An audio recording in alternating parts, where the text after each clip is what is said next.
Ya, riya itu bagian paling panjang dalam kitab Ri'ayah. Saya tidak bawa banyak, silakan teman-teman baca sendiri kitabnya.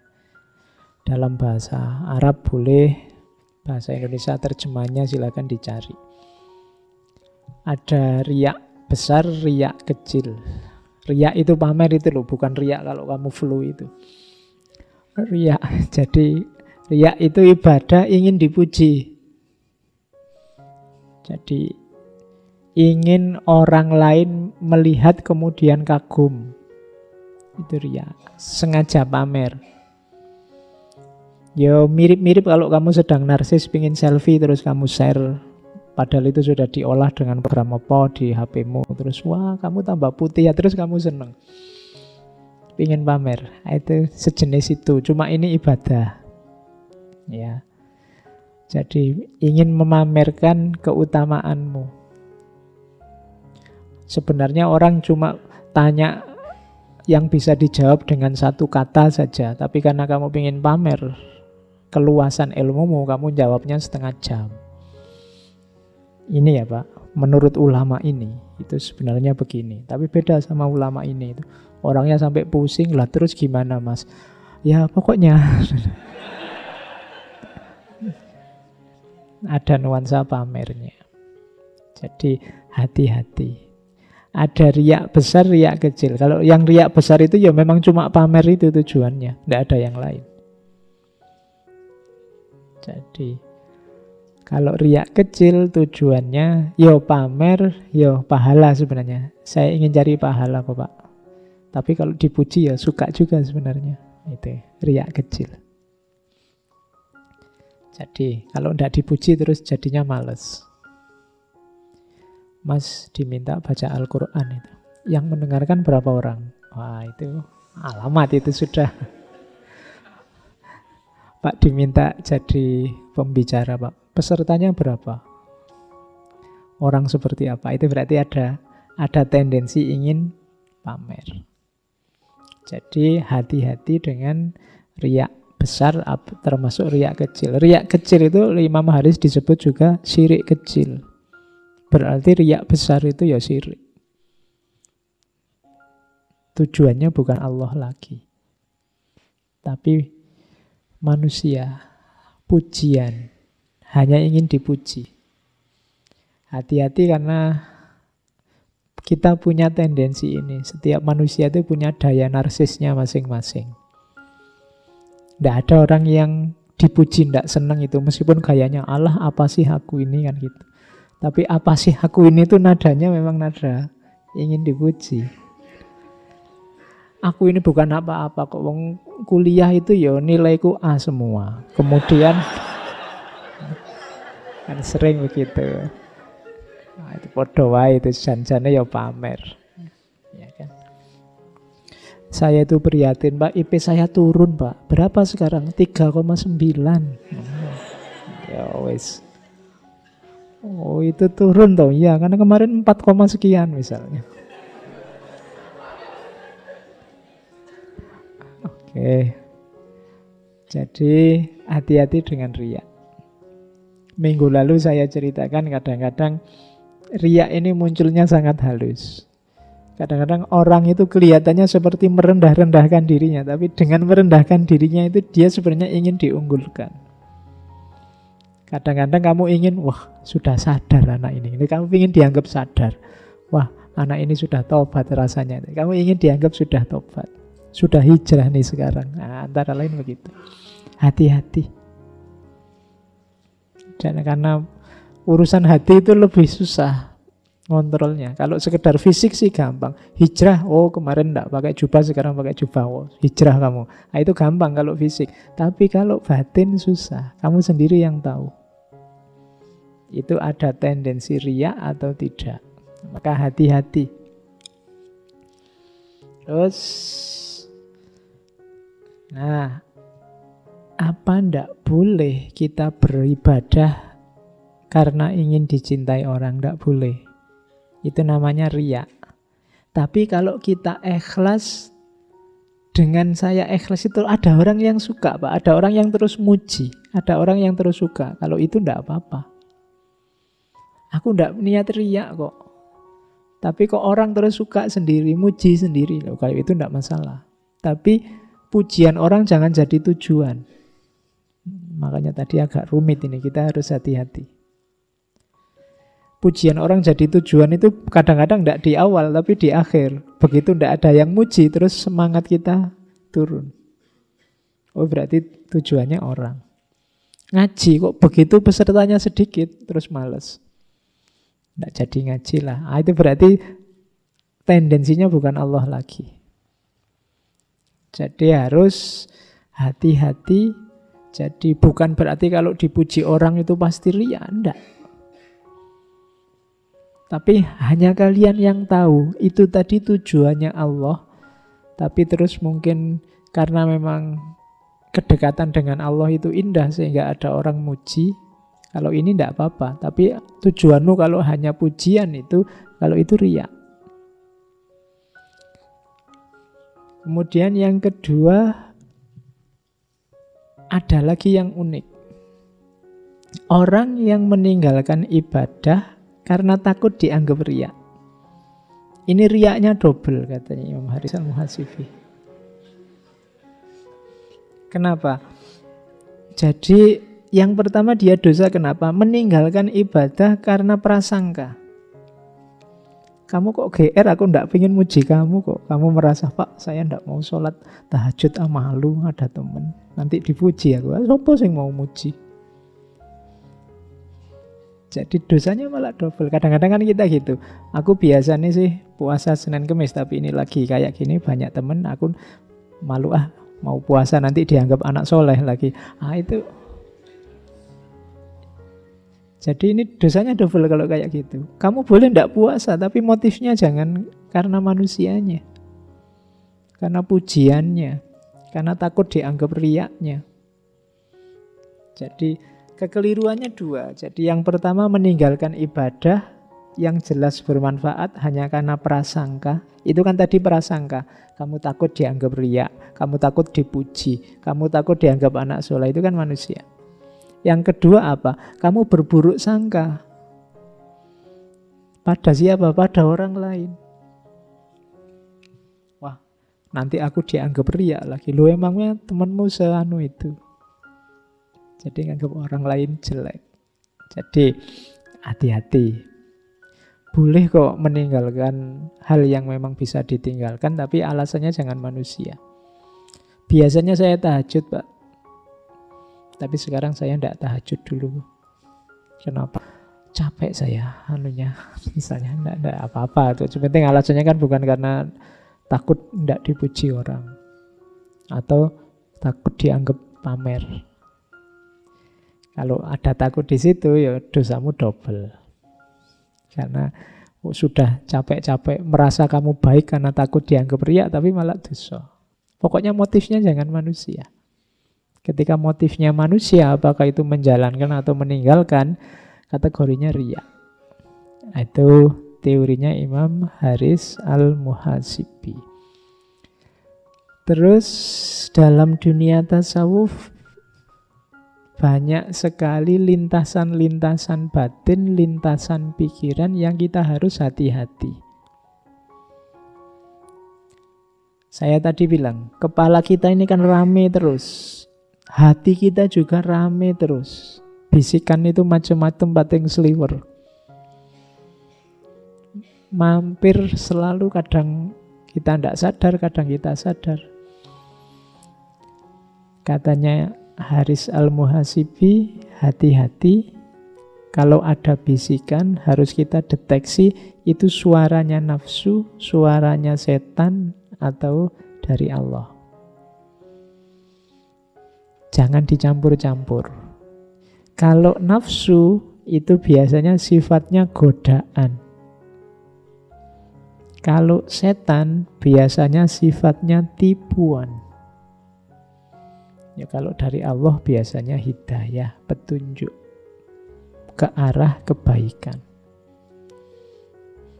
Jadi nafsu itu biasanya isinya godaan untuk pemenuhan hasrat, keinginan. Ini tidak selalu salah, penuhi saja di jalur yang benar, yang halal, dan secukupnya. Makan misalnya harus dipenuhi, tapi secukupnya saja, jangan berlebihan. Minum juga begitu, termasuk hasrat seksual. Penuhi di jalur yang benar, yang halal, dan secukupnya saja, jangan boros. Karena hal-hal yang sifatnya nafsu ini biasanya kekurangan atau kelebihan itu nanti sifatnya merusak. Makan tidak terpenuhi itu merusak. Kebanyakan makan juga merusak. Makanya ilmu tata nafsu dari para ulama akhlak seperti Ibnu Miskawah itu diberi patokan, rumusnya adalah jalan tengah. Tidak penakut, tidak nekat, tapi berani, jalan tengah. Karena memang bisikannya nafsu itu. Biasanya menggoda kita untuk memenuhi. Pak, saya kan normal, Pak, makanya saya... Iya, normal sih normal, tapi penuhi di jalurnya yang benar. Karena begitu kita melenceng jalur, kita akan merasakan sengsaranya. Yang kedua, setan. Kalau setan ini tipuan. Cirinya tipuan itu barang jelek yang kelihatannya baik.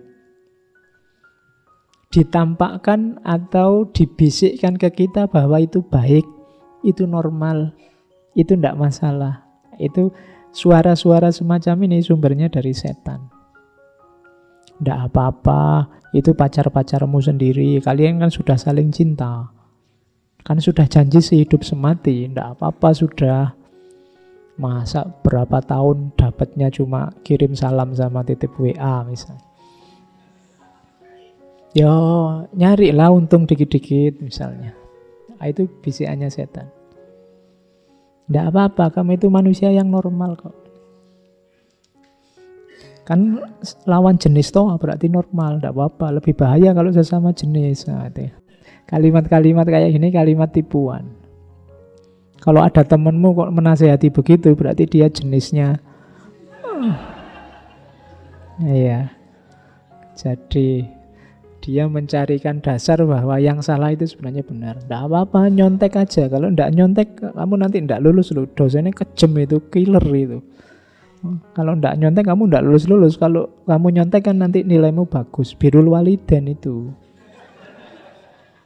Orang tuamu senang, lu membahagiakan orang tua itu pahalanya besar loh. Yang kayak gini-gini jenisnya setan. Jadi hati-hati. Yang jelek-jelek ditampilkan sebagai baik. Perhatikan dan ikuti saja dengan serius lamhat bisikan-bisikan dari Tuhan.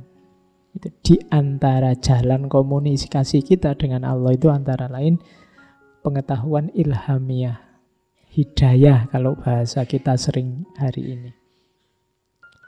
Jadi ada kalimat selanjutnya, bisikan Tuhan itu sejalan dengan akal sehat, bisikan setan itu sejalan dengan hawa nafsu.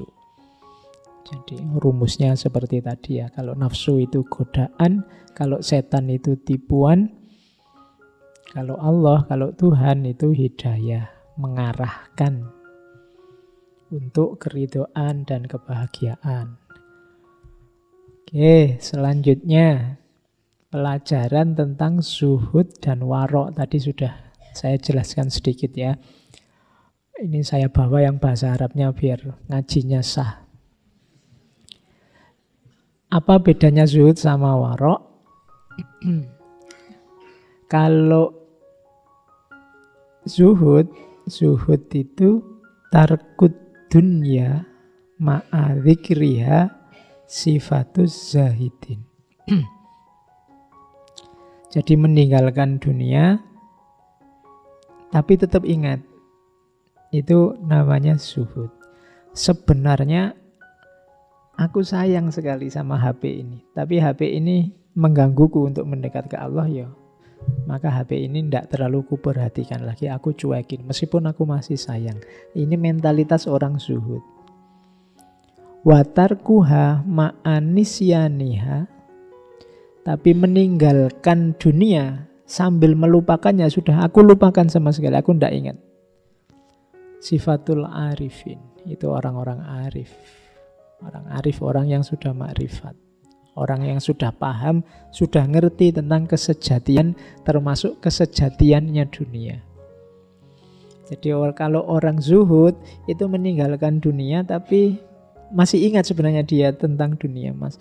Masih ada keterikatan tapi dia berjuang untuk lepas dan bisa lepas meskipun masih ingat. Tapi kalau orang arif itu lupa sama sekali. Kalau kamu punya mantan dan masih terbayang-bayang, padahal sudah tidak bisa nyambung lagi, itu zuhud. Tapi kalau kamu punya mantan sudah lupa sama sekali, mungkin karena ada gantinya yang lebih cakep, itu sudah arif. Tentang mantan itu tadi, jadi sudah tidak ingat lagi. Kita dulu mantan loh. Oh iya toh, kok lupa ya aku. Itu berarti kamu sudah golongannya orang arifin. Tapi kalau masih ingat, kita dulu mantan loh. Iya ya, waktu pisah aku nangis-nangis loh. Itu berarti orang zuhud. Oke, ilustrasinya begitu. Inna zuhda laisa fi ihdaril milkiyah al-fardiyah. Sesungguhnya zuhud itu bukan dalam hal ihdar, menghancurkan kepemilikan individu. Bukan berarti tidak punya apa-apa. Wah, orang ini rumahnya aja cuma bambu, bajunya cuma itu, berarti dia zuhud. Tidak, parameternya bukan itu. Walakinnahu amalun qalbiyun tasdukuhul yad. Zuhud itu urusannya kondisi hati, kondisi kalbu yang tasdukuhul yad, yang cocok dengan situasi nyata. Yad itu tangan, dengan kehidupan sehari-hari. Jadi batin yang tidak terikat oleh dunia, tidak jatuh cinta dengan dunia. Makanya katanya Imam Haris Al-Mukasifi, fakam min fakirin harisun wakam min ghaniyin zahidun. Berapa banyak orang-orang fakir tapi serakah terhadap dunia, ambisius. Dan berapa banyak orang kaya tapi dia zuhud, zahid. Seperti saya lupa dulu mungkin pernah cerita tentang muridnya Ibnu Arabi. Jadi satu ketika Ibnu Arabi ini punya murid yang juga jadi sufi, yang tinggalnya di tepi pantai jadi nelayan. Dia ini hidupnya hanya dari nelayan itu, cuma kalau dia dapat ikan, diambil tulangnya saja, dagingnya disodakohkan. Kehidupannya sangat zuhud. Satu ketika dia nyuruh muridnya untuk ketemu gurunya, coba kamu datang ke guruku, ke Ibnu Arabi sana, ke kota, mungkin beliau punya pesan buatku. Datanglah si murid ini ke rumahnya Ibnu Arabi. Begitu nyampe rumahnya kaget. Ini Ibnu Arabi, gurunya guruku. Rumahnya kok bagus, megah gini kayak istana. Guruku aja rumahnya kecil di tepi pantai, makannya cuma tulang ikan. Begitu nyampe di rumah disuguh macam-macam makanan mewah, dia malah heran. Wah, ini sufi bener gak sih Ibnu Arabi ini? Dia diragukan sudah kesufiannya. Terus tanya, Syekh, ini saya ada pesan dari guru saya, mungkin Syekh mau pesan apa, ada nasihat apa untuk guru saya? Pesannya Ibnu Arabi, ya sudah, bilang ke gurumu ya, jangan terlalu cinta dengan dunia. Itu muridnya tambah mengkerut ini. Orang ini hidupnya kaya raya kayak gini, guruku yang kayak gitu malah ndak boleh mikir dunia. Ndak nyambung. Akhirnya pulang, di mana ada pesan dari guruku. Ada, tapi pesannya aneh. Masa guru dilarang banyak berpikir tentang dunia? Begitu dapat pesan itu, muridnya langsung nangis. Jadi setelah ditanya, guru kok sampean malah nangis? Iya, guruku ternyata memang bisa membaca situasiku. Jadi penjelasannya, Karena sebenarnya meskipun dia makan hanya tulang ikan, tapi setiap kali dia makan tulang ikan yang ada di pikirannya, ini sebenarnya kalau ada dagingnya ya lebih enak. Tidak cuma tulangnya. Apalagi ada sambal tomatnya, apalagi ada. Jadi masih ada pikiran tentang dunia. Sementara Ibnu Arabi yang hidupnya kaya raya berlimpah, dia tidak pernah pikir. Detik itu misalnya kehilangan hartanya, kehilangan istananya, kehilangan dunianya, tidak masalah. Jadi bukan masalah jumlah yang dimiliki, tapi keterikatanmu terhadap dunia. Itulah kuncinya zuhud. Dan ini nanti membentuk perilaku. Ini ada cerita yang saya bawa tentang Imam Haris ini. Tulisannya kecil-kecil ya, saya ceritakan saja. Jadi suatu ketika beliau ini ketemu dengan ponakannya yang kita bahas minggu depan, Imam Junaid al-Baghdadi. Nah, terus sama Imam Junaid diundang. Mari paman, mari syekh datang, tak undang makan-makan. Kalau ada makanan, kelihatannya sampean sedang lapar. Oh ya, sudah, ayo. Diajaklah oleh Imam Junaid ke tempatnya. Kebetulan di tempatnya Imam Junaid barusan sebelumnya ada pesta pernikahan. Jadi masih ada sisa-sisa makanan dari malam sebelumnya. Karena disuguh oleh ponaannya, dihormati untuk makan, ya beliau makan. Tapi begitu mau ngambil makanan, ini tangannya kaku. Tidak bisa meraih makanan. Dipaksa-paksa akhirnya bisa. Terus dimasukkan mulut. Tapi begitu mau dikunyah, mulutnya juga kaku. Dipaksa ditelan. Tapi begitu ditelan, muntah. Jadi itu diantara karomahnya Imam Haris al-Muhasibi. Ketika ditanya, Syekh kemarin sampean waktu saya suguh kok seperti itu.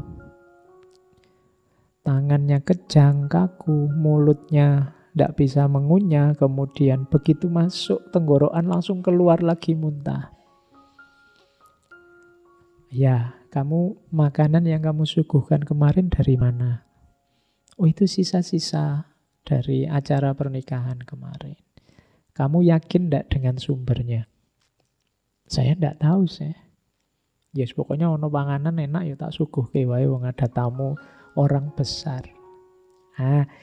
Itulah situasiku. Jadi beliau ini karena saking waroknya, dia dapat karomah, tidak mungkin barang yang tidak jelas masuk ke perutnya. Bukan berarti yang disuguhkan tadi haram loh. Tapi karena tidak jelas sumbernya. Jadi yang tidak jelas saja terhalang untuk masuk. Padahal mungkin ya halal wong ya, makanannya sendiri di rumah tadi malam, tapi karena sumbernya masih belum bisa dipastikan, makanan itu tidak bisa masuk. Terus Imam Junaid, oh kalau rumusnya begitu, ayo Syekh ke rumah saya lagi. Baru disukul dengan roti yang sudah keras. Itu malah seneng, bisa masuk. Kalau nyugui saya yang kayak gini, yang sumbernya jelas meskipun hanya roti yang keras.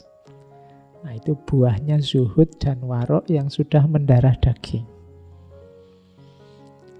Kalau kita mungkin kebalikannya ya, begitu ada roti yang keras itu, wah tanganmu kaku, sudah tidak bisa. Tidak bisa masuk ini roti apa-apa ini. Begitu masuk langsung muntah. Kalau kita masih kebalikannya. Kalau Imam Haris malah yang enak-enak yang muntah.